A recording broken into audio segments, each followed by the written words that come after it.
नमस्कार पालक मित्रांनो. Asha institute of autism Yavatmal. मी डॉक्टर दीपक आपलं पुन्हा एकदा सहर्ष स्वागत करतो.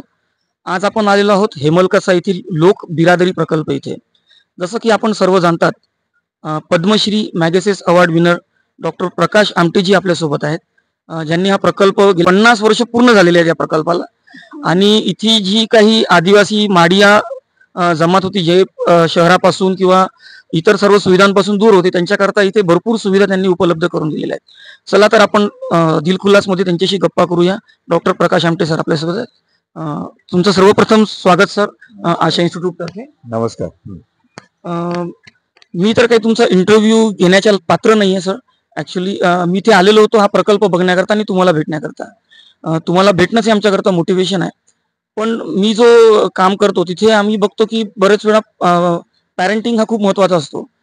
जसं तुम्ही जे घडलात, तर तुमच्या घडण्यामागे ॲडव्होकेट बाबा आमटे यांचा काय रोल होता, थोडंसं संक्षिप्तमध्ये जर सांगाल तर बरं होईल. बाबांचं जीवन जे होतं ते सगळं जगावेगळं होतं. एखादाच माणूस शतकातून असा निर्माण होतो. घरी सगळं संपन्नता जमीनदारी असताना कुष्ठरोग्याच्या कामात सुरुवात करून मग सगळेच अपंग दिव्यांग ज्याला म्हणतो आपण त्यांना एकत्रित करून त्यांचं पुनर्वसन. आणि ते आणि आई म्हणजे साधनाताई आमटे, त्यांना ताई म्हणायचे. तर या दोघांच्या संस्कारात आम्ही वाढलो. काही तसं लहानपण फारच असं एकटेपणात गेलं, कारण कुष्ठरोग्याच्या बद्दल जे गैरसमज होता लोकांच्या मनात त्या काळात खूप जास्त होता. कोणी येत नव्हतं फारसं. तरी सुद्धा ताई बाबांनी जे काम सुरू केलं, जखमा धुण्यापासून लेप्रोसी पर्यंत त्यांना शेती शिकवणे, त्यांना उद्योग धंदे, आणि मग ते कामाचं महत्व लोकांना सोसायटीला जाणवत गेलं. आणि मग बाबा त्या कामाचं आनंदवन हे खऱ्या अर्थाने नाव सार्थक झालं. त्याला कुष्ठरोग्याच्या जीवनात आनंद फुलवला म्हणून ते आनंद. आमच्या लहानपणी आम्हाला तर ते असं ध्येय नव्हतं पुढे काय करायचं, बाहेर जग पाहिलं नव्हतं. तसं आता माणूस 15-16 वर्षाचा होतो मुलगा, तेव्हा आई वडिलांचा विचार करायला लागतो. आपल्या घरची सगळी संपन्नता सोडून माणूस इकडे कसा आला. जाणीवपूर्वक पत्करली, गरिबी पत्करली आणि दीनदलितांची सेवा. नागपूरच्या भावांचे ते जमीनदार. म्हणून मग आम्ही दोघांनी ठरवलं, मी आणि विकास, आम्ही दोघंच भाऊ होतो, एकाच वर्गात होतो. आपण बाबांचं काम पुढे न्यायचं, असं ते संस्कार जे काय त्यांच्या वागण्यातून निर्माण झाले. आणि जमलं तर मेडिकल कॉलेजमध्ये प्रवेश मिळाला तर जास्त चांगलं, म्हणजे आपण वैज्ञानिकरित्या चांगलं. बाबा वकील होते, पण त्यांनी थोडंसं ट्रेनिंग घेऊन नाही, ते कुष्ठरोग्याच्या कामाचं तर म्हणून आम्ही दोघांनी ठरवलं की मेडिकल कॉलेजमध्ये प्रवेश मिळाला तर आणखी चांगलं. योगायोगाने आम्हाला मिळाले. नागपूरला एकच मेडिकल कॉलेज होतं, पण तिथे आम्ही पात्र ठरलो आणि दोघे MBBS झालो. आणि निर्णय झालाच होता बाबांचे काम पुढे न्यायचं. बाबा मग इकडे घेऊन आले 1970 मध्ये. दुसरं काही जीवन दाखवावं यांना, निमित्त पिकनिकचं केलं 70 साली, 1970. आणि आम्ही MBBS ची परीक्षा दिली होती. ते आमच्यासाठी नवीन होतं. अशी माणसं असू शकतात ते त्यांच्या अंगावर कपडे नाही, खायला अन्न नाही. आणि मुख्य म्हणजे जनावर जसे माणसांना बघून पळतात, तसे आमच्यासारख्या माणसांना बघून ते पळून जातात. पूर्ण कपड्यातले माणसं कसं असतात, त्यांना ते भीती वाटली त्यांना. तेव्हा मग विचार केला, बाबांनी विचार केला की आता तुम्ही दोघेही डॉक्टर झाले आहेत आणि आता माझं काम पुढे नेणारच आहे, यांच्यासाठी काही करायची माझी इच्छा आहे. तेव्हा मला लक्षात आलं की बाबा या वयामध्ये म्हातारपणी आता इथे काम करणं इतकं दुर्गम आहे. आनंदवनात कष्ट उपासले त्याने एवढे, त्यामुळे तुम्ही हे काम सुरू केलं तर मी पुढे नेईन. असं माझ्या जीवनामध्ये हे पिकनिक हा टर्निंग पॉईंट आहे असं. आणि मग त्या सरकारला अर्ज केला, आणि आपल्या पद्धतीने 3 वर्ष लावले. मधल्या काळात माझा फायदा झाला, माझं लग्न झालं, प्रेमविवाह झाला. तिथे काही सामाजिक कार्याची आवड नव्हती, पण प्रेमविवाह शब्द दिला आणि तो पाळला. ते 72 मध्ये लग्न झालं. 51 वर्ष जंगलामध्ये माझ्याबरोबर होते. सगळे आपले जे काही मित्र मैत्रिणी सुख सुविधा सोडून इथे काढण्यामध्ये खूप काय म्हणतात त्याला, मनावर संयम ठेवून कॉम्प्रोमाइजेस खूप केले होते. तडजोडी ज्याला म्हणतो आपण. म्हणून हे आजकालच्या जगामध्ये सर की पाहतो आपण की खेड्यामध्ये पण स्त्रिया राहायला तयार होत नाही, तर हे तर खेडं पण नाही, जंगल होतं. ही खूप मोठी गोष्ट होती माझ्यासाठी. ही तडजोड तिने आनंदाने स्वीकारली. 22 वर्ष वीज नाही, रस्ते तर आताही खराबच आहे, म्हणजे 50 वर्षांनी अजून. त्याग हा शब्द कमी पडेल. तर असं ते त्याग हा वाटला नाही कोणाला, आमच्यापैकी कोणालाच वाटलं नाही की आपण काहीतरी विशेष करतोय. त्यामुळे त्यामुळे आपण आपल्या मनाला आनंद मिळावा, आपल्या कामातून आपल्याला आनंद मिळावा. कामातून आनंद कसा मिळावा की ज्याच्या चेहऱ्यावर दुःख आहे, वेदना आहेत, जखमा आहेत, माणूस असो की प्राणी असो. कोणी असो, आपल्या प्रयत्नाने तो जर हसायला लागला तर ते आमची ऊर्जा. तेव्हा आपण काहीतरी एखाद्याचं जीवन त्याला जीवदान दिलं आणि मग ते लोकांचा प्रसार माउथ पब्लिसिटीमुळे लोक यायला लागले. मोठा एरिया आहे हा, जवळजवळ 150 किलोमीटर मध्ये 1,500 गाव आहेत. डेन्स पॉप्युलेशन आहे. हो, त्या ह्याच्यातून आपल्याकडे पेशंट यायचे. एकातून एक निघत गेले, कार्यकर्ते मिळाले. ते कार्यकर्ते मिळाले म्हणून नुसतं अशोध देऊन काही आपलं काही लोकांचं भलं होत नाही. त्यांना शिक्षण दिलं पाहिजे, त्यांना हक्कांची जाणीव निर्माण झाली.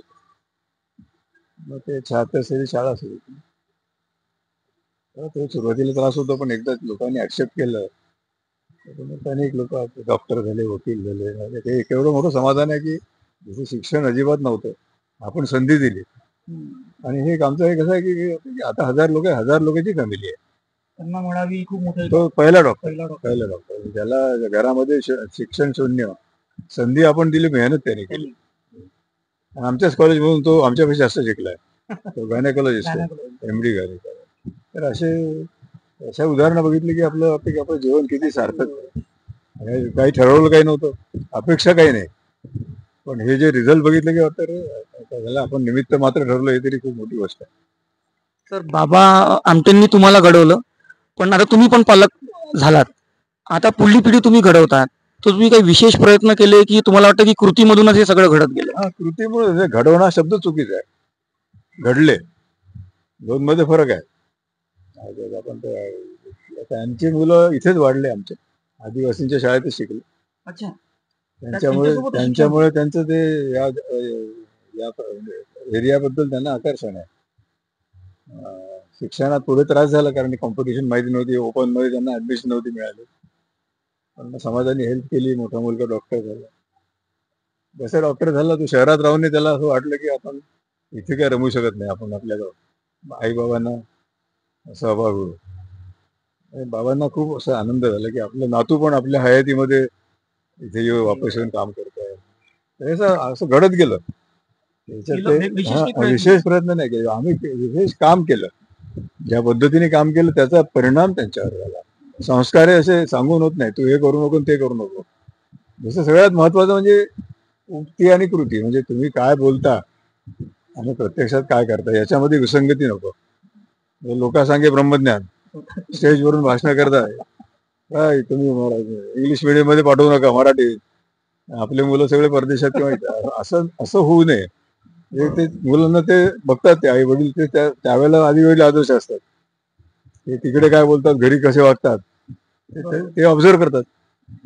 तर त्याच्यामध्ये विसंगती कमी असावी, त्याचा परिणाम मुलांवर होतो. अच्छा, असे आपले आई वडील एवढे बोले तसं झाले, त्याचा परिणाम झाला. आता तुमची चौथी पिढी येऊ घातलेली आहे. काय वाटतं की चौथी पिढी हा प्रकल्प पुढे नेईल की ती त्यांची चॉईस राहील? आम्ही आधी अपेक्षा ठेवली नाहीये ना असं. पण त्याच्या जो होता माझ्याबरोबर, तुम्ही बघितले असेल अर्णव, वाघाबरोबर जे खेळायला होता तो आता 12वी त्यांनी नीटची परीक्षा दिली आहे. त्याला आमची सगळ्यांची इच्छा आहे, पण आता ओपन मध्ये मिळते नाही मिळतो प्रश्न वेगळा. पण त्याची इच्छा आहे डॉक्टर व्हायची. आणि इथे तर ऑलरेडी त्यांनी सगळ्या याच्यात सहभाग घेत असतो. म्हणजे माझ्याबरोबर लहानपणापासून वाढला. आई वडील कामात आहेत, आम्हीच रिकामे आहोत. तर नातवंड आणि प्राणी त्याचा खूप गहरे रिलेशन आहे त्याला. पण जर तुम्ही बघता बाबा आमटे, प्रकाश आमटे, दोघांमध्ये फरक तुम्हाला काय जाणवतो? त्यांचं कार्य वेगळं होतं की तुमचं कार्य वेगळं, की सगळं काही एकच आहे? हा, प्रेरणा आहे त्यांची, पण कार्य पूर्ण वेगळं आहे. काम करण्याची पद्धत वेगळी आहे. पण जर उद्देश तुम्हाला चांगला असेल तर कॉपी नाही करू शकत आपण. कॉपी करायची गरजही नाही. तुमच्या स्वतःच्या मर्यादा ओळखून चांगलं काम करायचं, एवढंच ठरवायचं आपण. तर सगळ्यात शेवटी जाताना आमच्या पालकांसाठी काय संदेश द्याल की त्यांनी पण येणाऱ्या काळामध्ये कशा प्रकारे आमच्या मुलांकडे लक्ष द्यावं? आपलं बेसिकली गरजा कमी ठेवायच्या, म्हणजे आता आनंदाने राहील इथपर्यंत आपण कमवावं. पण जे काही प्रकार चालू आहेत त्याच्याकडे आहेत म्हणून माझ्याकडे आलं पाहिजे कंपॅरिझन, म्हणजे आपलं जीवन त्याने खराब होऊन जातं आणि मुलांकडून जी खूप अपेक्षा ठेवतात, मग ते मुलं बिघडतात. मग असं होतं ते. खूप मार्क मिळाले पाहिजे, हा, मार्क मिळाले पाहिजे, मार्क कशाला मिळाले पाहिजे, खूप पैसा मिळाला पाहिजे, असं चांगली नोकरी याच्यामध्ये ते चक्रात असतात. सगळ्याच पहिला नंबर येऊ शकत नाही. त्याचं काय करायचं? पुरेसे मार्क मिळावे की जेणेकरून तुम्हाला चांगलं शिक्षण मिळेल.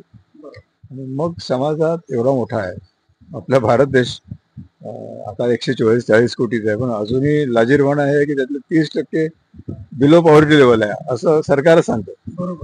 आणि 80% लोकांना राशन फुकट आहे. हे काही कौतुकास्पद नाही आहे. कमवू शकत नाही नाही का? भूषण नाही भूषण नाही आहे ते. एकीकडे चंद्रावर जायचं सांगायचं आणि दुसरीकडे आम्ही त्याला फुकट. तेव्हा असं चांगलं स्किल घ्यावं आणि आपलं पोट चांगल्या पद्धतीने भरून मग राहिलेल्या वेळात जर आपण समाजातल्या काही घटकांचं थोडंसं भलं करू शकलो ते सुद्धा समाधान देण्यासाठी पुरेसं आहे. पालक मित्रांनो, या चर्चेमधून जेव्हा आपण शेवटी जर हा संदेश बघतो तर डॉक्टर प्रकाश आमटे सरांचं एकच म्हणणं मला असं वाटतं की जसं तुम्ही नेहमी म्हणता की आमचं मुलं आमचं ऐकत नाही, पण मी तुम्हाला जो सल्ला देतो की आमचं मुलं ऐकत नाही पण ते तुम्हाला बघत असतात. आमटे सरांनी तेच सांगितलं की तुमचे मुलं तुमचं ऐकत नसतील पण ते जरूर तुम्हाला बघत असतात. तर तुम्ही तुमच्या कृतीमधून एक चांगला संदेश तुमच्या मुलांना नक्की देऊ शकता. याच प्रसंगी तुम्ही आमच्याशी चर्चा करण्याकरता आपला अमूल्य वेळ दिला त्याबद्दल आशा इन्स्टिट्यूट आणि माझ्या स्टाफ तर्फे मी आपले आभार व्यक्त करतो. धन्यवाद.